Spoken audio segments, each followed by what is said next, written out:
G'day guys, welcome back to my channel. My name is Wildkard. Thank you for being here and watching my content. As always, it is my pleasure and privilege to talk about the greatest game in the world, rugby. And as of a few hours ago, the game of rugby has just got a little bit greater than it already was. As the chairman of Australian Rugby, Hamish McLennan, the shit stain that couldn't be washed off, finally being removed from Rugby Australia. You guys know we've had a petition going on this channel. No, a petition wasn't big enough to make a difference. But hey, the results that we all wanted is finally here. And we can finally move on right into the sunset. And we look forward once again to the 2027 Rugby World Cup. And so this guy just wouldn't leave. Hamish McLennan, just a quick little update on him. He was asked by the member unions, from other states, to resign by 5 p.m. Sunday, which is a few hours ago Sunday, right? And this guy, just like he was insisting in the previous last couple months now, when the media pressured him to resign, he insisted that he's not going to resign, and which resulted in the member union putting on an emergency meeting on Sunday evening. Everybody gets triple pay, right? For this emergency meeting. And everybody gets pizza, I guess, afterwards. 3 slices of pizza for everyone. And then they voted no confidence on Hamish McLennan. And he's fired. Yes, finally. And this guy, it's gone. But whilst we celebrate this, you are here because you want to know who is actually the Rugby World Ranking #1 for 2023. So as I do this every year, I reset everybody's rankings and I calculate every game from start to finish for the whole year and calculate everybody's points according to the Rugby World Cup, the Rugby World formula, and then I come up with a ranking list, right? Just so you guys see, I put on a lot of work, okay? Like, I worked as a full-time accountant for like 3 weeks to get this done, okay? Not 3 weeks, it's like a week and a half, okay? 3 weeks, I will be billing my client for 3 weeks, but it only took me like a week and a half. So yes, look, I've been working at, so please like, comment, subscribe, and please, I hope you enjoy this, because this really did take a really long time to calculate everything. And so let's go through the rankings. Let's have a look and who is gonna be #1. Oh yeah, a little bit different this year. Unlike previous years, it's gonna be 20 teams. Sorry, it's gonna be unlike previous years where it was 10 teams. This year will be 20 teams as a result of Rugby World Cup. And unfortunately, if your team did not make it into the World Cup, you are not in the rankings, because there are some teams out there who just simply didn't play that many games. They would have had a much higher ranking than teams that actually participated in the Rugby World Cup, just because they had fewer opportunity to lose throughout the year. So all those teams, sorry, you're not going to be included in the rankings overall. But without further ado, let's see who's made it to the top, and let's have a look at the rankings.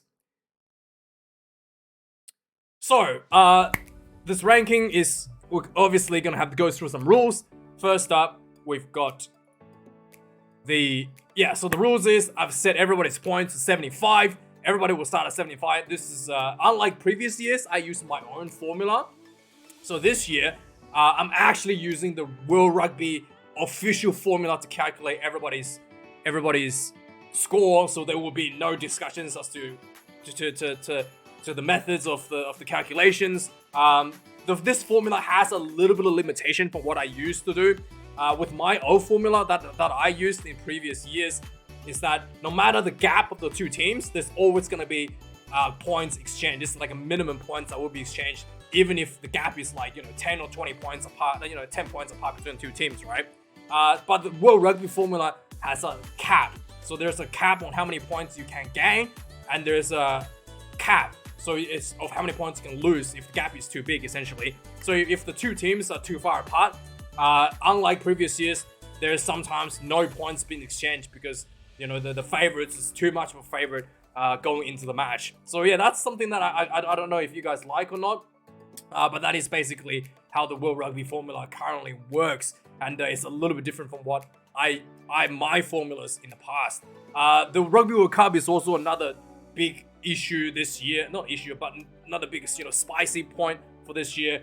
The points are doubled during the Rugby World Cup, whether it be winning or losing. So there's a lot of points being exchanged during the Rugby World Cup for the majority of the teams. And also the Rugby World Cup is a neutral venue, so for most of the teams, in fact for 19 out of the 20 teams, have no home ground advantage, which is also considered into the calculation. The only team that do have the home ground advantage is obviously France. They will also be calculated with the home ground advantage to their side. Also, some of the teams played, the A teams, the first 15 teams of other nations, and including the Barbarians. I have included all those teams as a separate nation. So the results from, like, say, the Argentina A team is not going to count towards the Argentina home team. So it's just a separate team, can calculate consistently, completely separately.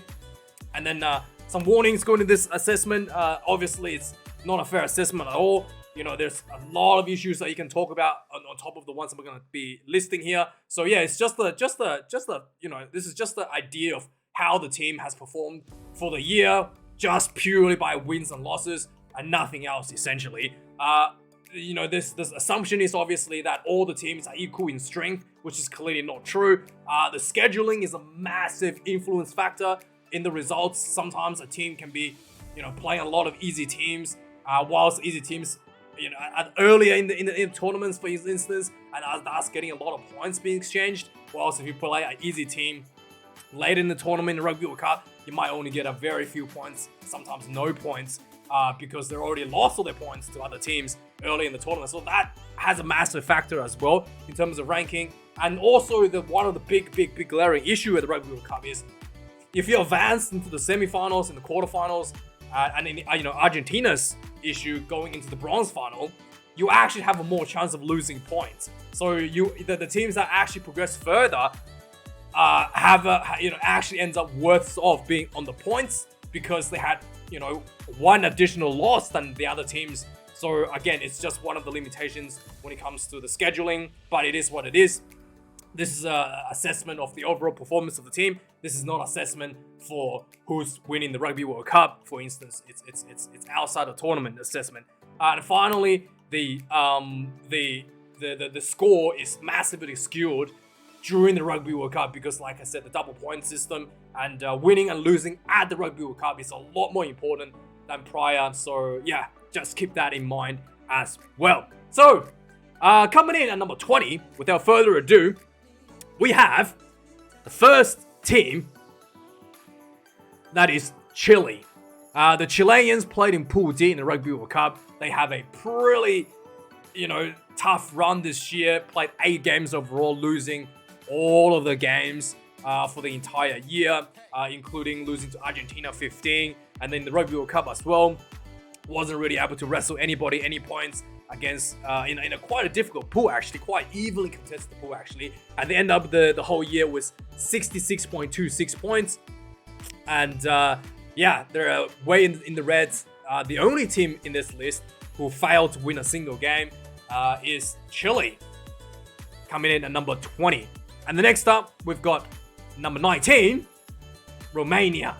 Actually, just let me turn the music on. Oh, it is on. Never mind. It's Romania. Romania coming in at number 19. Romania is in a extraordinarily difficult pool, in the pool of ultra mega death in Pool B, and they have a pretty long early season as well in the European International Championship, I think it's called, and it's basically the tier 2 nations competing against each other. They had a bit of a success there, but in the Rugby World Cup, they were just getting absolutely slaughtered by the other much stronger sides in Pool B. So they did have a few wins early this season, but overall they were not able to pull out anything at the World Cup. They finished the year 68.07. Unlike Chile, they actually play more games and play a much more prominent team. So Romania probably deserved a bit more credit than being 19th ranked in the overall standings. Next up, coming in at number 18 is Namibia. Namibia is currently operated by Alistair Coetzee.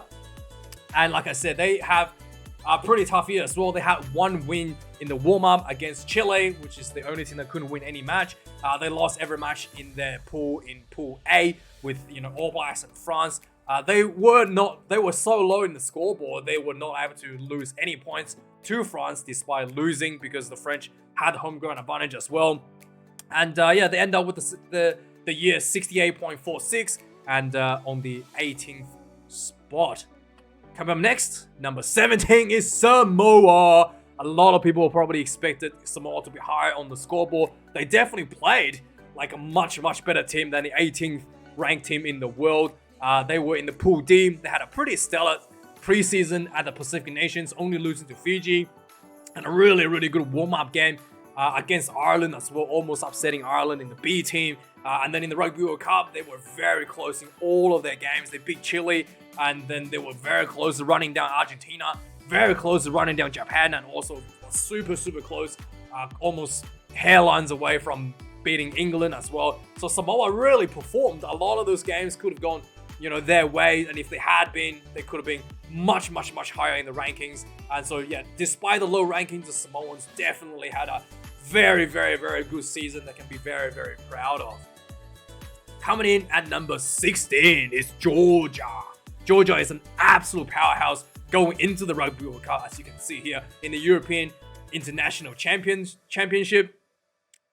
They won every game. They finished number 1 in that championship, and then going to the Rugby World Cup, they were on a massive winning streak, only losing to Scotland in the warm-up just before the World Cup. And this has actually set up them for a massive downfall. In fact, all the points that were accumulated during their preseason was just basically handed away fast and furious to Wallabies, to Fiji, and to Wales. And Wallabies is on the benefactor of the win streak of the Georges. Literally, this is the biggest point exchange of the whole tournament, coming in at 5.48 points exchanged from one game, because the Wallabies was really low going into this game, and then the Georgia was riding one of the highest rated team in the world going into the Rugby World Cup. So this was a massive loss for Georgia. They finished the season at 72.04. They had a draw against Portugal as well, which saw them lose a bit of points, so that was a very disappointing result for them there as well. And the Georgians, maybe some fatigue kicked into the season, but really couldn't finish that pool a little bit better than everybody was expecting. Next up, we've got Japan. Japan has a very tight pool. They almost made it out of the pool going into pool, in Pool D. The final match against Argentina was so close. If he had gone their way, they would have made it out of the pool for the second time in history. Japan had a pretty slow start in their preseason as well, only winning against Tonga in the Pacific Nations, and they were losing to everybody in the warm-up as well, to Italy in the warm-up, which is something that kind of surprised just about everybody. During the Rugby World Cup, they're definitely performing a lot better than they were in the preseason, and especially going into that final game against Argentina, really had themselves in a position to advance the quarterfinals. A little bit disappointed that they couldn't do so. They finished the season 72.19 points overall for the Japanese. Next up, we've got number 14, Uruguay. Wow, this team was the underdogs of the biggest underdogs of all of them, all of the teams, right? Last Rugby World Cup 2019, they upset Fiji. This year, they went for the big guns. They almost upset France. They had a very stellar warm-up, unbeaten going to the Rugby World Cup, and that opening match against France, they really pushed the French to their limits.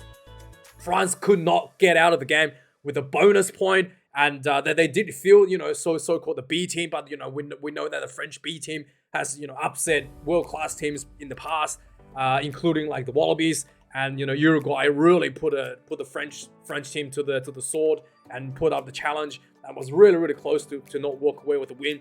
They did eventually get one win in the Rugby World Cup against Namibia, and finished in a pretty stellar position at 73.74 points. And again, another result that the nation can be very proud of. Next, coming in number 13, everybody's very surprised about this one. I know. Fiji finished number 13, and it is because they advanced to the quarterfinals and basically had another opportunity to lose points in the quarterfinals.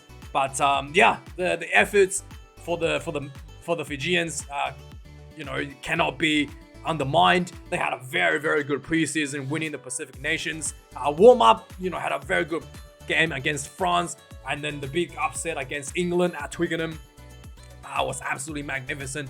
Highlight of the season for the Fijians, and everybody thought that would be the highlight actually. And until going to the Rugby World Cup, the Fijians almost should have beaten Wales. The referee was very lenient in that match, I felt, towards Wales, and then the Fijians put the referee out of their decision making by absolutely beating the Wallabies to the ground. And then apparently there was a bit too much partying after beating the Wallabies. The Fijians really let themselves down a little bit, almost losing to Georgia the following round, and then almost losing to Portugal the week after Georgia. In fact, not losing to Portugal the week after Georgia, cost them quite a lot of points, 3.64 points, losing to Portugal, and finally in that quarterfinal, losing to England in a very, very close match once again, costing a bit more points than they would like. They finished off the season at 73.92 points. Again, like I said, the Rugby World Cup is absolutely brutal. Winning and losing a Rugby World Cup is very, very crucial when it comes to your world rankings. And Fijians, I think the Portugal game is one that really hurt them, losing 3.64 points. If they hadn't lost that, they would be much, much, much higher in the rankings from the Rugby World Cup. Next up, coming in at number 12 is Tonga. Yes, the Tongans, despite being in the pool of ultra mega death, the Tongans have pulled themselves out in a pretty good spot that they can be very proud of. I think they had a pretty rough run in the Pacific Nations where they lost to Fiji and Japan. In the warm-ups, they won a couple games back against Canada, but going to the Rugby World Cup, they were just supposed to be just the cannon fodder, but they fought hard against every team, brought a lot of physicality, definitely not just there for easy points, and they finally finished off the World Cup with a massive win over Romania to get themselves in this position at 74.1 points overall. Next up, coming in number 11 is Portugal. Wow, the Cinderella story really, finished the season strong for the Portuguese. They started off pretty well in the European International Championship, only losing to Georgia, and then going to the Rugby World Cup. They redeemed themselves by draw with Georgia, and also by beating Fiji in that final match, in that clutch 1-point win to finish the season in that super high note. And it was just one of the most amazing moments, I guess, in Portugal rugby history. And really, that loss against Georgia and then forcing a draw at the Rugby World Cup is quite an effort and quite a massive improvement from them just from 6 months ago, earlier in the season as well. So massive improvement by the Portuguese, and this is something that I think the team can be very, very proud of. Finished the season 74.19 and just shy of the top 10. Now we are heading to the top 10, and coming in at number 10 is Italy. Yes, Monty Ioane. You can see from his face. Even he's a little bit surprised that he made the top 10. The Italians had a pretty terrible Six Nations, losing every match. And then they were basically, clawed themselves back a little bit in the warm-up, and then was able to get a lot of points exchange in the early tournaments at the Rugby World Cup against Namibia and Uruguay. Because the Italian points were so low going into the Rugby World Cup, both of those wins were absolutely humongous in terms of gaining points for them, 3.53 and 3.06 over Namibia and Uruguay, two of the bottom teams in the competition, so to speak.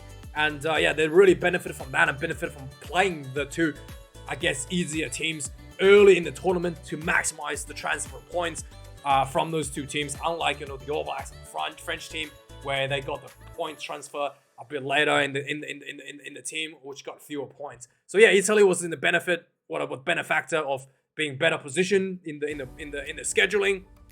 Finish off the season 74.51, but the overall performance of the Italians is definitely not a top 10 worthy team. I really think that they were really poor against the All Blacks and poor again against the French. Really poor against the All Blacks. That was absolutely disgraceful, actually. But yeah, it is what it is. They are at 10th position. Now, if you think this is a lot of bullshit, hold on to your drawers. Because coming in number 9 is Eddie's armpit.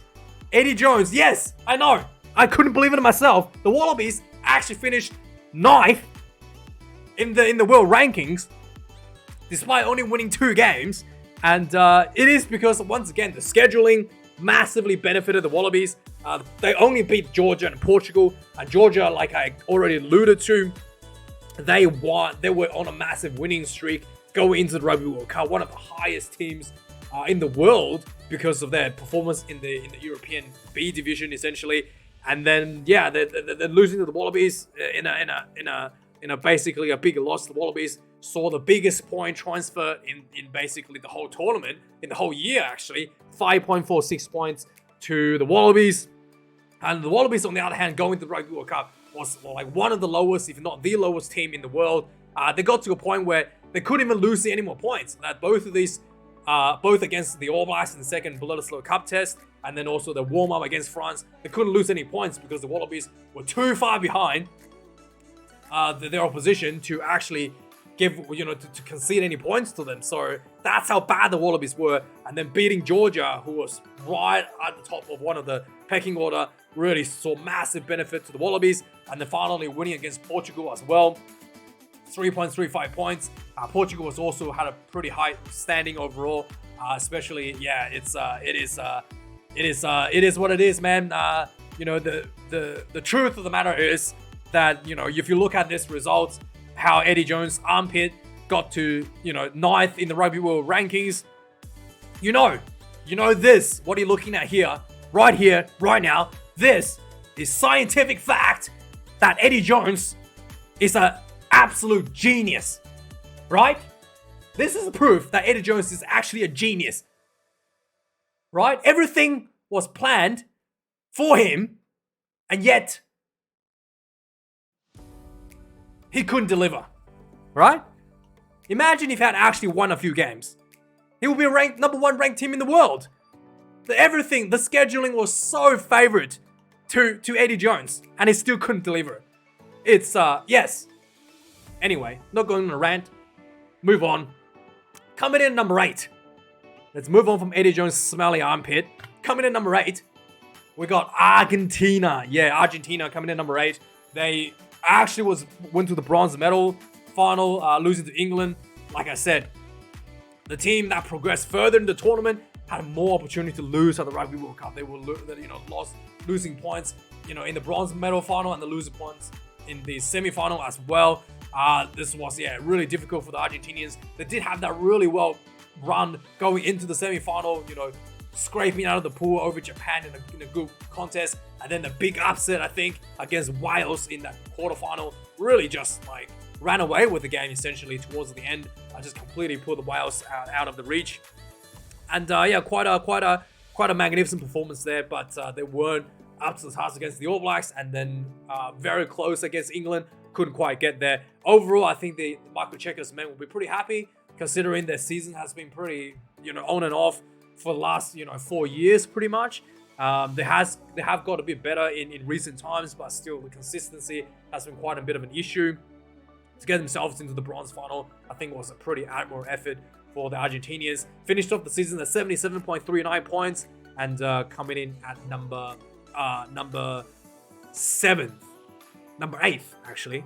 Coming in number 7 now, we've got Scotland. Finn Russell and his playmaking has took Scotland to 7. Scotland, despite having a really tough, pool at the Rugby World Cup, they were able to still get wins over Tonga and Romania, and they also had a pretty decent, I guess, pre-season. This was one of the best Scottish Six Nation performance for I don't even know, like a decade or something, for a very long time. And they were going into the Rugby World Cup in a pretty good position as well, one of the higher ranking teams overall. And at the World Cup, despite the pool of death, they pretty held their own.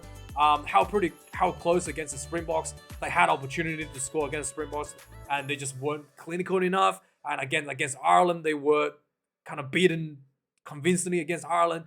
But overall, I thought, other than the Ireland game, the Scotland Rugby World Cup campaign was, was quite stellar. Overall, I think the scoreboard reflect pretty fairly on where they are in the world. 78.01 points, and finishing at 7th overall. Coming in number 6 is Wales. Yes, the Welsh has finished 6th, believe it or not, despite their absolutely atrocious Six Nations. But all credits Warren Gatland. They really, they were in so deep trouble after after Wayne Pivac drove the team into the ground last year. Warren Gatland took over.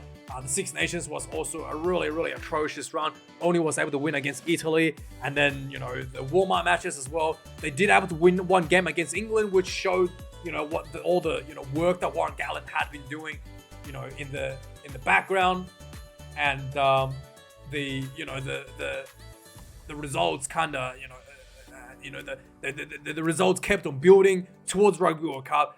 They got to Rugby World Cup and the team really started firing full cylinders. The first game against Fiji, I thought they kind of got away a bit lucky, but definitely beat Portugal. And then I think their best performance of the year, of probably many years, was against the Wallabies in the last probably 2 years, not many years.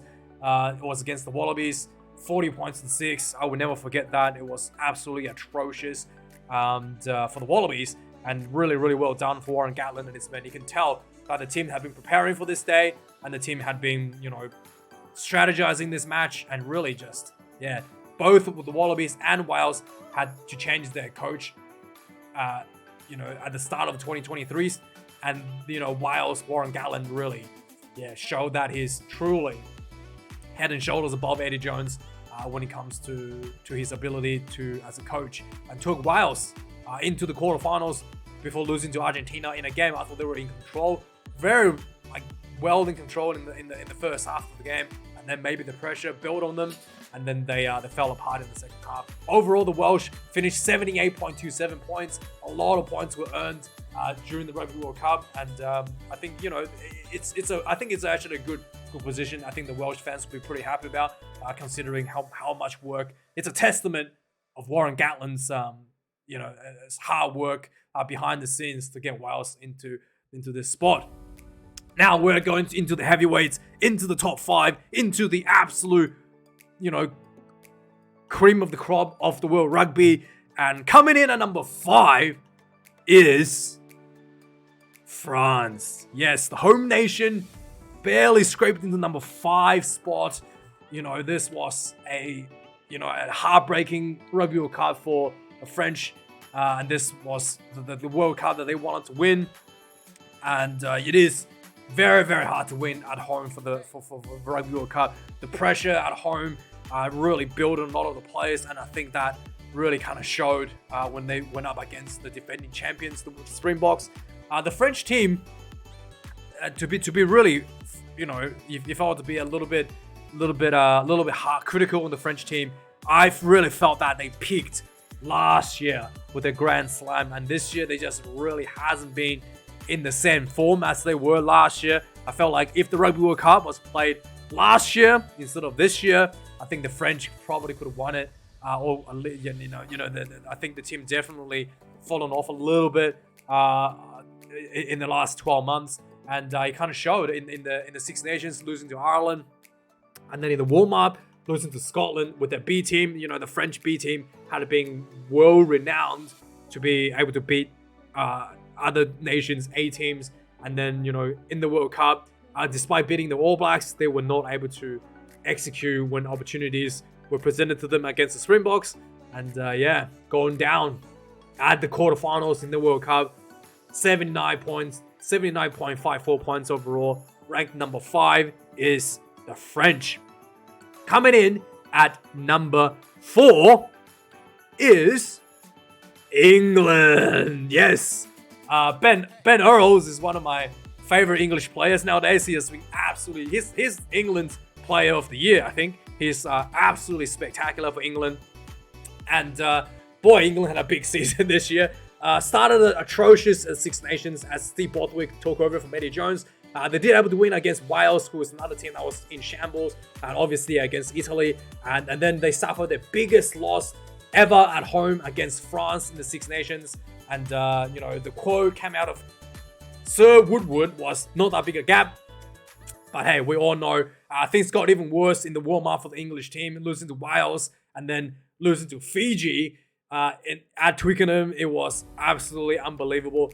And going to the World Cup, though, Steve Borthwick did promise that England was going to peak against Argentina. And sure enough, they did. They really put Argentina to the sword. George Ford, absolute masterclass. It was just the best individual performance for an Englishman since Johnny Wilkinson in 2003 Rugby World Cup final. This was unbelievable against Argentina. He kicked drop goals like it was just, you feel like it was just too easy. He was unbelievable. And sure enough, for some reason, Steve Borthwick just insists on putting Owen Farrell on the field. England was able to scrape out wins over Japan, Chile, and Samoa. They got really lucky to win against Samoa. And then in the quarterfinals as well, pretty, scraped through against Fiji. And finally, in the semi-finals, they lost the Springboks with, George Ford putting onto the field to make one play. I really felt that Steve Borthwick, really overestimated Owen Farrell. And Owen Farrell is the one that gave away a penalty that eventually led to the Springboks winning by just 1 point. Yeah, so, again, I think that Steve Borthwick really had an opportunity if he had, managed his fly half a little bit better. That performance against Argentina with George Ford was just, if they played like that against the Springboks, I thought England was could have had a different result there. Finally, in the bronze final, England was able to beat Argentina, and very close again, but England was able to scrape away with a win. Finally, finishing off at 79.86 points, England coming in at number 4?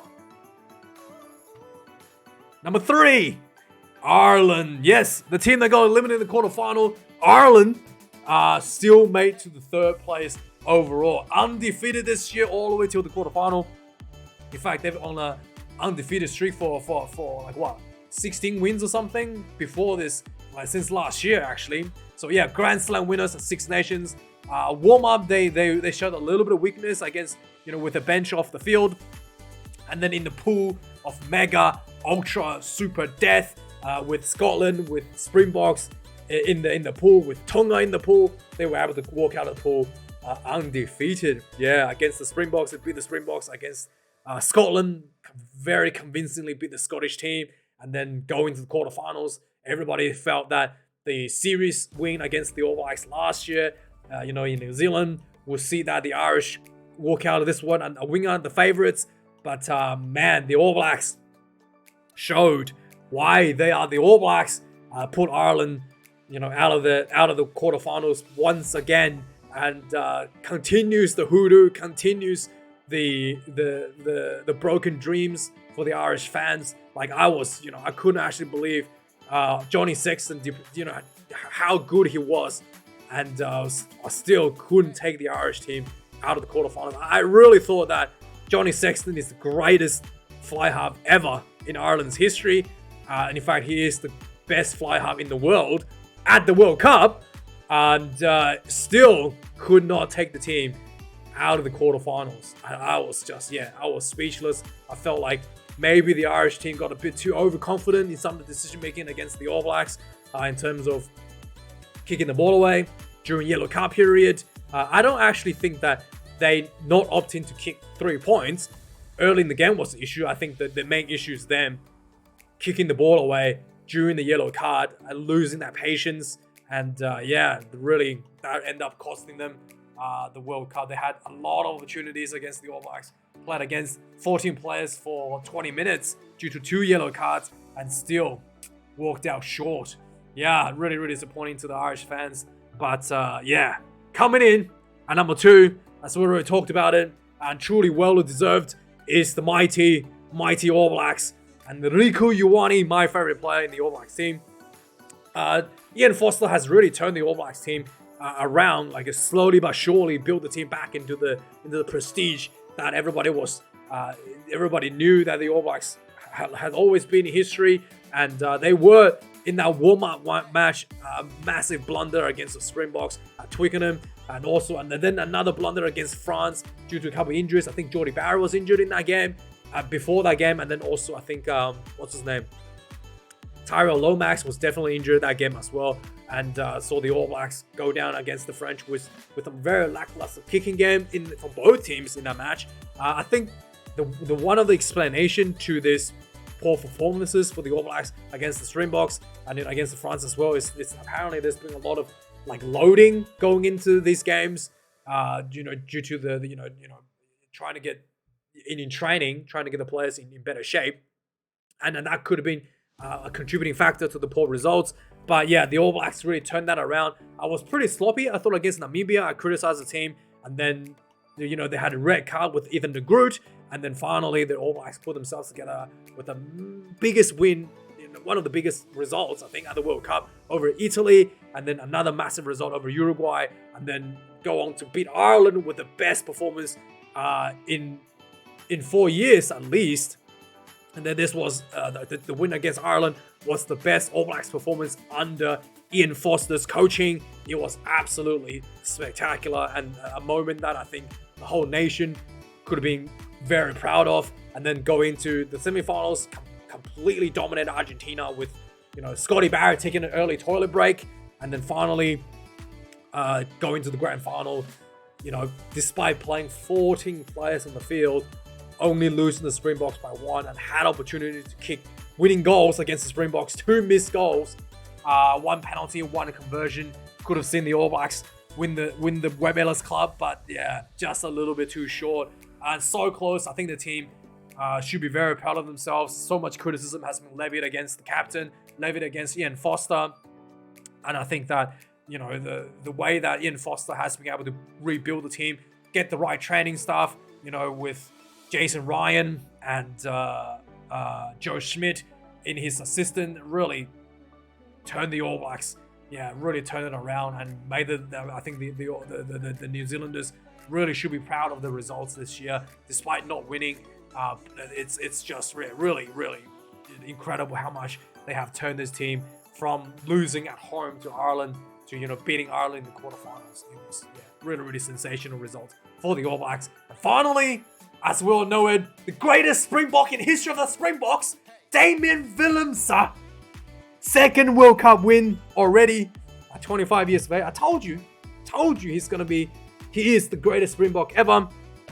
And the South Africans finishing the season 87.15 points of the season. Had a pretty tough rugby championship, playing the All Blacks in New Zealand, losing that one, and then really steady performances all the way through, going into against Ireland, losing that game against Ireland, a very close match. Again, the goal kicking was a bit of an issue for the Springboks. There was a game they could have won against Ireland, believe it or not, if they had landed their penalty kicks, and the goal kicking had been a plaguing issue for the Springboks all the way through, all the way until the big recall of the man, Handré Pollard, was shipped in for the Springboks at the quarterfinals. I think it was it quarterfinals? Definitely played the semifinals. I think he was shipped in. He played in the quarterfinals against the French, I think, and then it was just the execution against the French team was the best performance of the Springbok team against France. The execution was absolutely sublime. The defense was incredible, and everything the Springboks did was absolutely surgical, and it was just beautiful rugby to watch. To the French disappointment, the French, like Fabien Galtier talked about, in his post World Cup review, he felt like the French had more opportunity to score, but was not nearly as clinical as the Springboks. Every time the Springboks had an opportunity to score, they scored, and the France wasn't able to do so. And this was an assessment by Fabien Galtier, and that was just absolutely amazing performance of the Springboks. And then the following week against England, the Springboks fell into a massive trap in the wet weather. The English team had a perfect strategy going into the game, and only to fall apart right at the end with Handré Pollard kicking a winning goal, and Achi Snyman scoring a try. I think it was Achi Snyman who scored a winning try for the Springboks, and it was just, all you needed is at one point, and Handré Pollard delivered for the Rainbow Nation.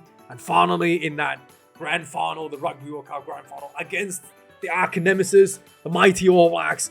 Oh boy, despite the red, before the red card was issued against Sam Cane, I thought the Springboks was